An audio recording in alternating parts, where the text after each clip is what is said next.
पुण्यातून एका भीषण अपघाताची बातमी समोर येते। या अपघातामध्ये तब्बल 8 जण जिवंत जळून खाक झालेत। पुणे बँगलोर महामार्गावर नवले पूल परिसरात गुरुवारी सायंकाळी झालेल्या भीषण अपघाताने पुन्हा एकदा परिसर हादरलाय।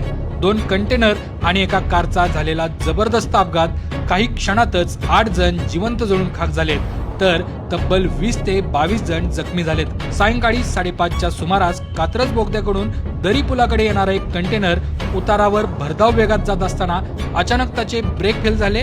नियंत्रण सुटल्यानं या कंटेनरने समोर असलेल्या 8 ते 10 वाहनांना जोरदार धडक दिली। धडकेनंतर कंटेनरच्या डिझेल टँकला आग लागली आणि काही क्षणातच आगीचे लोट आकाशात झोपावले। या दरम्यान सेल्फी पॉइंट जवळ एका टुरिस्ट कारला कंटेनरने ठोकर दिली। कार पुढे उभ्या दुसऱ्या कंटेनरमध्ये अडकली आणि क्षणात जळून खाक झाली। या कारमधील 2 महिला आणि एका मुलीचा घटनास्थळीच होरपळून मृत्यू झालाय।